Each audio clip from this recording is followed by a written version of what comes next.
Запекът е част от физиологичните несъвършенства на храносмилателната система, характерна за кърмачетата. Често се дължи на незрялост на нервната система на червата и недобре координирана перисталтична вълна, която ефективно да избута натрупаните изпражнения.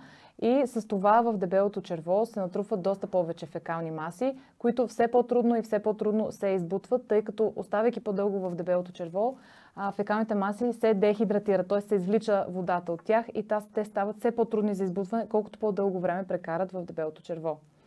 По принцип, за да наречем детето, че има запек, не е толкова важно колко често се изхожда, а по-скоро вида на изпражненията, консистенцията на изпражненията. Обикновено изхождане по-малко от 3 пъти седмично или по-рядко от 1 път на 3 дни или от друга страна отделяне на твърди, болезнени, обемисти изпражнения, дори да са ежедневни, наричаме запек.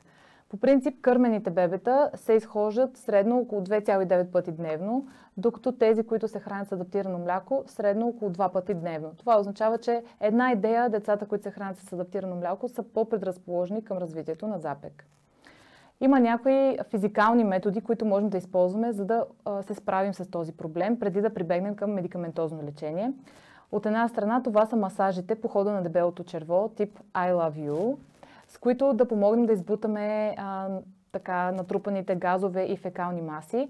И разбира се, гимнастиката на краката тип колело, която действа по абсолютно същия начин. Допълнителният прием на течности води до едни по-течни и по-хидратирани изпражнения, които по-лесно се отделят. Разбира се, хранителните влакнини при вече захранени деца са много подходящ начин да се оформят едни по-лесни за отделяне изпражнения.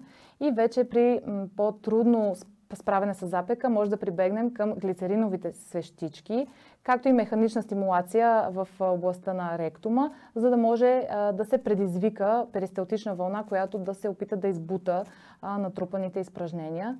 Разбира се, при нужда и под наблюдението на лекар, даже най-добре гастроентеролог, могат да се дават и сиропчета, които действат лаксативно, т.е. действат и помагат на изхождането.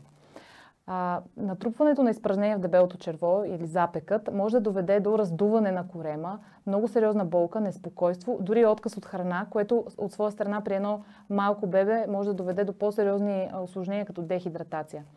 Затова препоръчваме при липса на изхождане повече от 2 дни да се приложи супозитория или микроклизмичка, ако посочените методи масажи, гимнастика и механична стимулация на ректума не помогнат.